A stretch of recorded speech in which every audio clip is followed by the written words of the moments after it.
Тэг олон нийт маань жоохон төөрөгдөд байгаа. Нөгөө энэ бол нөгөө гишүүн бүр эрхээнийг хамгаалж үлдэхгээ хадгалах гал өөрсдийнхөө болгойлоо янз янз юм дарж хадгалах гэдэг зүйл ерөөсөөч биш.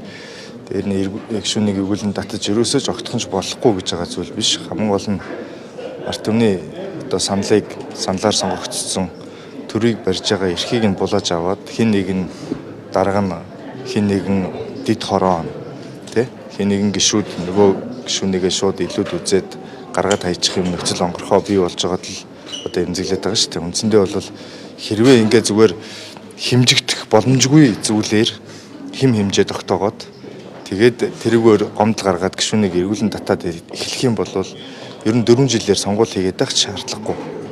Одоо яг ч ер нь 4 жилээр сонгуул хийдэг. Яг ч ингээд албан тушаалтнуудыг 4 жил хугацаатай томилдог вэ гэхээр тэрний дараа дүн тавих гээд байхгүй.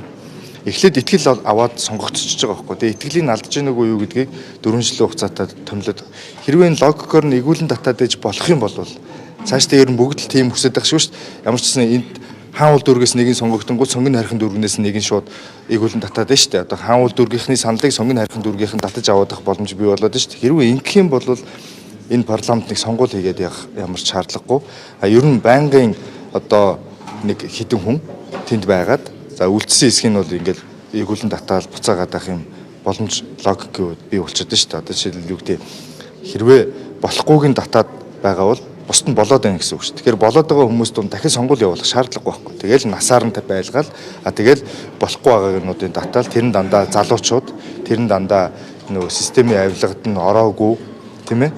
Тийм бүлэглэлт нь багтдаггүй тий ингээд нэг зарчмын байр суурь хилдэг шүүмжилдэг хэсгийг нь за энэ бол юм дайлжгаар одоо юу гэдэг ч юм хил амтай хэрүүл тэмцэл хийдэг гэдэг ч юм уу тий эсвэл бие аятайхаа авч явсангүй сүултээ одоо форум өмссөнгүйгээл татаад байна штэ тэгээд тэр хэсэг нь мөнхөд тэгээд би монголчуудаас асууж байгаа нь тэр байхгүй яг юу хүсэж байгаа юм бэ яг юу хүсэж байгаа энэ богсцсон хүмүүсийг ингээд мөнхөд байлгамаар байгаа мó задламаар байгаа юм уу задлыгээд явж байгаа хэсгээ эднэр стан нэрээгээд одоо жишээл дөнгөж 80 хүн шинээр бүрэлдсэн 126 гишүүнтэй парламент дээр эднэрийг одоо боли тараа энэ гэж сүлдээгүүр яриад эхэллээ шүү дээ. Яг юу хүсэж байгаа юм бэ миний монголчуудаа. Тэгээ одоо энэ бүлэг том схемийг чинь задлахын төлөө нүүр энерги бараад үзэж харж байгаа шүү дээ чаавс. Аминдаа л тий. Энэ хуулийн дэмжигдэх хэсэг нь арчилсан намын 42 конвентом нэлийн холбоотой танаа бүлгээс одоо яг ямар шийдвэр гаргаж яаж нэгдэж байх ашиглаж энэ хуулийн хувь заяа бараг шийдэгдэнэ гэж шууд хэлчихсэн. Энэ дээр бол би ерөөсө бүлэг ардын нам арчилсан нам гэж ерөөсө ярмаарг байгаа.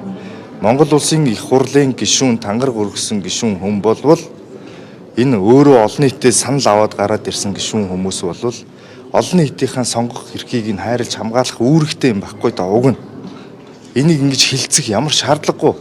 Энийг ухамсартайгаар ойлгож явах юм эрүүл ухаантай бие даасан оюун ухаантай ийм гэж бодож саналаа хүмүүс өгөөд томилдсон байхгүй энэ өрөөрөө суулгацсан байхгүй ийшээ орж ирэнгүүтээ тэр олон нийтийн төрөө барих эрхийг тасдахыг нь зөвшөөрөөд ямар нэг байдлаар барьцаалагдаад эсвэл загнуулаад мэдхгүй ийм арчаагүй байхыг нь харах гэж монголчууд сонгоогүй энэ хүмүүсийг үнэхээр сонгоогүй байхгүй тэгэнгүүт яаж нэхэр за энэ чинь олон нийт дэмжиж байгаа юм шиг уучлаарай та нар энэ фэйсбүүкээс давж амьдэрч сур. Энэ фэйсбүүкт ч олон нийт байдгүй юм. 80%, 70% нь тэр олон нийтийн санаа бодлыг ургуулах гэдэг систем ажиллаж идэг юм. Балаагуудаа гэж би бүр хэлмээр байгаа. Комент гараа комментэд авахгүй. Хэдэн лайкнда согтчихно. Тэрийг чинь даруулаад комент бичүүлээ байж идэг юм. Бүр ингэж бүр уур инээж хүрэх шиг те. Тэрийг ингээд тэрийг уцаа өглөө босоод уцаар дэв шүү. Энэс та алаад байна. Би өстө алаад байна. Би өстө бодоо болоод байна. Энэ арт түмэн ингээд үгүй уучлаарай тэр уцсны чинь цаана арт түмэн байгаа. Тэр захаар яв. Тэ? Айлуудаар ороод уулзаад үзэлдээ.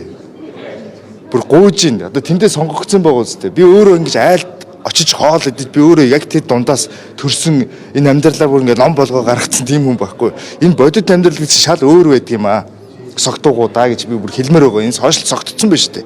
Бүр нүдэн сохорцсон байна шүү дээ. Тэгээ одоо энэ олон нийт дэмжихгүй нь уучлаарай үгүй шүү. Одоо ингэж байгаа сошиалыг та нар хараад байгаарай. Одоо энэ хоёр амралтын өдөр юу болно гэж нөгөө хууль санаачилсан талынхан баахан сошиал армаар бүлий явна заяа. За тэгээд баахан жигсаал мэгсаал өрдсөн хүмүүсийг өчиргүй болон дэмжлэгтэй юм шиг харагдуулна. За нөгөө эсэргүүцээд байгаа хэсэг дээр нь учиргүй олон сэтгэлдлүүдийг тавьж эхэлнэ. Одоо энийг нь тэгэнгүүт нөгөө нэг хэсэг нь харангуйтаа хөө арт түмэн зөвшөөрөхгүй байгаа юм байна шүү дээ. Ийм мэдрэл хүмүүсээр бид нэр байж болохгүй байхгүй да. Энэ мэдрэл гэдэг нь доромжлол үг биш шүү дээ. Энэ чинь шинж тэмдэг шүү дээ. Энэ гүтгэлэг биш. Шинж тэмдэг, тодорхойлолт. Тийм учраас ийм байж болохгүй гэж байгаа байхгүй. Уцаад авч харж, бодож сэтгэж, анзаарч харж, эрүүл ухаанаа ажилуулж сурцгаа өдийн насанд хүртсэн хүмүүс. Ялангуяа төр барьж байгаа хүмүүс. Тийм учраас битгий салгалаад чичрээд айгаад л гэж би одоо үеийнхэндээ ядаж өрөөлээ да. Үеийнхэндээ. Ямар нэгэн нөлөөлөл ирэх гэж бодож байгаа юм. Гэхдээ ирдэг шүү дээ. Одоо би энэ орж ирсэн цагаас хойш системийн эсрэг миний сонгуулийн ураач өөрөө тийм байсан. Хонхны дүү зургийг бадраа. Тэ? Ерөөсөө би энэ ардын намын энэ богссон системийн дарангууллыг сөрнө гэдэг сонгуулийн мөрөөдөлбөртөө орсон байхгүй. Тэр хонос л явж байгаа. Тэр цагаас хойш орж ирсэн цагаас хойш л элдв бусын дарамт ил далд. Би өөрөө тэргээ зөндөө илэрхийлж байсан. Ил далд шүү. Энэ олон дарамтуудын хонос явж энэ дуусахгүй шүү дээ. Дуусахгүй. Энэ улс төр өөрөө юм тулаан байхгүй. Энэ чинь нэг тийм бүжиг биш шүү дээ. За